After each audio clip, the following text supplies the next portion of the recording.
Joe Theismann, former NFL quarterback for the Redskins, a Super Bowl champion and NFL MVP, joining us on the show. Good morning, Joe. Where do we stand with this franchise right now? I think based upon what you reported, Dan, and talked about, I don't really know. I have no more information than you have regarding what might be coming out. We know that at this point, obviously, there's going to be a name change after 87 years. There will no longer be the Washington Redskins, and there will be some other Washington name attached and logo attached to the franchise. Interestingly enough, in 1972, the logo itself was designed by a Native American, modeled after basically the Buffalo nickel. And see, before I ever really got into this conversation about the name, and this has been going on for decades. This isn't all of a sudden come overnight. You know that. I wanted to talk to Native Americans and get their opinion on what they thought about the name, the Washington Redskins. And I'd say 85% of those that I talked to were very positive about it. They were proud of it. They were proud of the heritage. They were glad that the team represented the Native Americans of this country. And then there's a percentage that doesn't like it, and that exists today.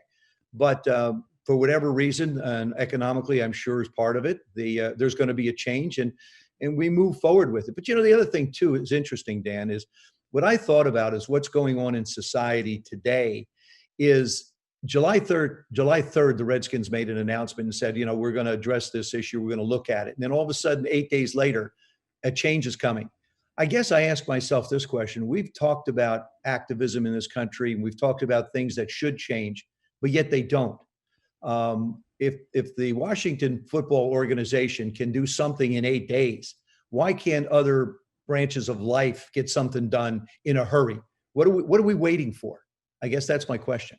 Yeah, but the Redskins waited a long time on this, Joe. I feel like I think if we hadn't been where we are socially, it may not have changed. I mean, but it's a change that basically has come.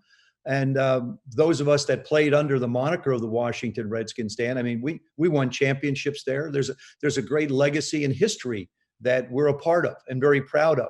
And I'm excited for this young group of kids. I mean, it's a very young football team. I'm excited for them to sort of establish their own numbers going forward. And this is one question I've yet to find an answer to. Maybe your guys and you can help. Will the records of the Washington Redskins, as of what they were, carry forward to the new Washington franchise? I mean, did the Houston Oilers records carry on to the Tennessee Titans? Or was it just a whole new beginning when it came to those players that are going to be a part of the franchise? Well, it's just a name change. It's not a location change because Houston changed and went to Tennessee. The Baltimore Colts went to Indianapolis. The Cleveland Browns, Ravens. Yeah. So I think that there's a little bit of a separation there, but I'm going to guess if the Colts numbers are the same or under the same umbrella in Baltimore as they are in Indianapolis. How well do you know Daniel Snyder, and could you offer suggestions on how to make this franchise better? Well, first of all, Dan has been a fan. I've known Dan for a number of years, and we're friends, and good friends. The thing is he's a fan. He was always a fan first. I mean, when he was a little kid, this was a dream of his to own the Washington Redskins. That dream came to fruition roughly 20 years ago. And it's been a struggle ever since trying to find the right combination. And there's other franchises that have gone through this same situation where you have a degree of success and then all of a sudden you try and look for that magic formula again. And for one reason or another, I can say the last 3 years, this team has been hit with the injury bug more than any team in the National Football League. We've had more guys on IR in the last 3 years than most teams have in 10. So the lack of players, and it's consistency, and it's a player's game. And if you don't have the players, particularly the quarterback position, I got hurt 35 years ago, and I believe they've had 37 different starting quarterbacks in that period of time. Where you take a look at teams like the 49ers, teams like the Packers that have had consistency over a couple of decades with different people.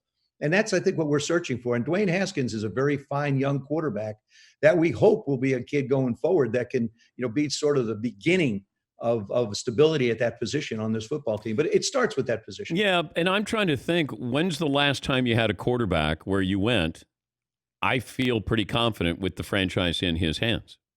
It's been a long time. It really has. I mean, just to put in perspective, not to toot a horn, so to speak, but I'm second in Sammy Baugh to consecutive starts for the organization in the history of the organization at 99. And Sammy, I believe, was 113 or something like that. But when you have someone who played 35 years ago and is second in the franchise's history when it comes to consecutive starts, you know that there's been instability at that position. I believe Mark Rippon is third at like 78. So you have to have somebody line up and play year after year after year after year. And you need consistent coaching, which is another thing. We've had a lot of different coaches come through. I think Ron Rivera is the perfect choice for this football franchise. His staff has veterans, it has young people, but there's been just a lack of consistency in different positions, and it's been tough. And it's not that Dan's not trying. Listen, everybody sort of jumps all over Dan. But does he try too hard, Joe? Sometimes owners get too involved, and we know they made their money in a different, industry. The blue bloods turn it over to their people and say, "You coach, you be the GM. I'm going to stay out of the way." Is Dan Snyder too involved? No, not. There was a time when he was involved more heavily than he is now. But what he's done is he's stepped back and he's trying to find the right combination. Like I said, I believe that this is the right combination going forward. Finally, for him, I think there's so much change that's happening, so much almost confusion when it comes to what needs to be done. But I think he's got a clear vision and picture of what he wants now. He's involved as any owner. Hey, when you have franchises that are worth billions of dollars, you have every right to be involved. You're writing checks. You're writing big checks. So you want to know what's going on. But when it comes to the day-to-day operations, other people will have input into it. And just if you listen to the conversations and read some of the stuff regarding Ron Rivera and Dan Snyder in conversation about the name, Ron's very heavily involved. Yeah. This isn't just going to be Dan's going to say, "I want this," and it's going to happen. No, they're very heavily involved. We're talking to Joe Theismann, former NFL MVP. He's got a new book and just published last month, How to Be a Champion Every Day and Timeless Keys to Success. You saw Dak Prescott, and Dak Prescott is probably going to, sign that franchise tag here. Would you invest in Dak Prescott long term if you were the Dallas Cowboys? If I was the Dallas Cowboys, I would do exactly what Jerry Jones is doing. I would offer him the contract of 4 years. I believe the number is somewhere between 32 and 35 million per year, with 100 million guaranteed. I would make that offer because there's changes. The league, we don't know what this football season is going to look like. We don't know if there's going to be any type of OTAs or much of a mini camp, to be honest with you. And then we don't know what the season's going to be like. Plus, he's under a new coach. He has a new system to learn. And the other thing is the Cowboys want a 5-year deal, from what I understand. Dak wants a 4. Yeah. The number's somewhere in the low 30 millions. I think that's a fair number. Dak rolls the dice at 31-4 and says, "Hey, look, I may take a chance and be franchised." They can franchise him again, I think, next year at 38. But they don't really know what they have at this point. And part of it is the economic stand in the game. Salary cap is based upon revenue. If the Redskins, if the Washington franchise or all the franchises don't make the money they think, and it's estimated to be somewhere in the neighborhood of $100 million less per franchise, you're talking $3 billion. And now what's the cap going to be next year? We've seen the cap continue to go up and up and up. But in this environment, there isn't a guarantee of anything. But do you think Dak's a franchise quarterback? I think Dak has a chance. I think Dak really has a chance to do something special because, and I've always believed this, the quarterback is the single most dependent player on the field.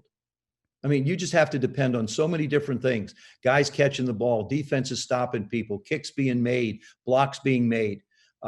Your part of it really is just a part. And he's got some really good, tremendous pieces on the offensive side with him.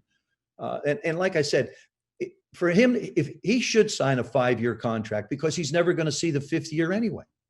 If he does what he expects to do and what the Cowboys want him to do, he may not even see year 4 before he gets another deal on top of it. So I don't know. I don't know what the hang up is. I know that the offer sounds, like Jerry is being fair and equitable with them. And, I wish him all the luck in the world going out there. And if you're going to roll the dice, go make them pay. we're starting to see, I guess it's a trend now, and maybe it was there, but it was in the embryonic stages, and that is the quarterback who can run, put pressure on you, but also be able to throw the deep ball. And Lamar Jackson, it feels like his blueprint is, I can put pressure on you on the edges, and if you bite on me running, I can throw the deep ball and try to get some home runs here. Is the future of the NFL the style of Patrick Mahomes or of Lamar Jackson or someone else? I think somewhat of a combination. Patrick isn't in that class when it comes to running like Lamar does, or even Kyler Murray out in Arizona. There's another one who uses his legs a lot. Cam Newton found out that if you use your legs a lot and you can't throw the ball out of the pocket, it'll wear you down in a hurry and beat you up.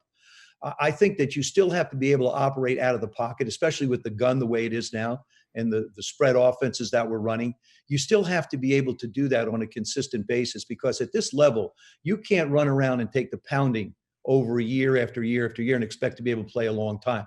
I think Lamar is a very unique individual, of course, an MVP of the league. Patrick Mahomes is another one who has the ability to escape. Jimmy Garoppolo is another one who has that ability to be able to move around. But I still believe foundationally, you have to be able to operate out of the pocket. Look at the guys that have won the championships, Peyton Manning, even Aaron Rodgers, Dan. Aaron has the ability to move, but we don't see him do it a lot. Of course, Tom Brady has 6 championships. So when you start to put together and look at the way the offenses are constructed, you have to be able to start and operate out of the pocket. And then, oh, by the way, if you need to, put pressure on people. I will say this about Lamar. Lamar, I thought, improved tremendously last year throwing the football down the field. Yeah. And the thing that his skills and Kyler Murray's in particular present is that a defense can't just put their ears back and come after them, because you can't give them escape lanes. You want to be able to keep him in the pocket, especially Kyler at his size. You want to make him throw from the forest. You want to make him throw through the trees because he's not going to be able to see a lot of things down the field. I know as a 6-foot guy myself that when I played, it's difficult. You're really not, you're throwing in between lanes. You're not throwing over people. But also, you didn't get the credit, and maybe there weren't enough people after you. Drew Brees gets a lot of credit because Drew Brees at his size, hey, you don't have to be 6'4". You were 6 foot. You were the league MVP, but it felt like you were an anomaly, and people weren't going to go, like Russell Wilson.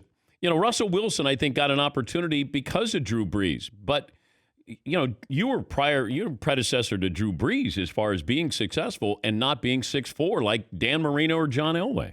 Well, there were other guys before me, like Bob Greasy was one. I think Roger Staubach wasn't the tallest of all, maybe a couple inches taller than I. But the game has evolved in so many different ways, from rules, from the wide open nature of it, from the different positions. We used to we went through this with wide receivers. We want the tall guy so we can throw the ball in a general area and let him make a play. Then we wanted the quick one to be able to get down the field. Then we wanted the fast one. And football does that. It has its ebbs and flows. We want the big corner because we want to play cover 2. Now we want the little corner because we're going to go man to man. And at the quarterback position now, I think we're leaning more and more towards the fact that we want somebody with mobility. But again, Drew Brees throws out of the pocket all the time. Drew's not going to run away from anybody. Eli never ran away from anybody in New York. So, but there aren't a lot of them coming out of college, Dan. That's the thing, is the college game is a little bit different than ours because, for example, you take guys that throw bubble screens all the time. Take a university that throws bubble screens, Ohio State, okay? You can have 35, 40, 50 touchdown passes and 15 of them are going to be because somebody made somebody miss and ran a lot of yards. So it's the concepts of the offenses that the kids are coming out of. It's the size of the kids. It's their athleticism. These are all things you have to take into consideration. Plus, again, I don't know what football is going to look like in 2021, more or less 20.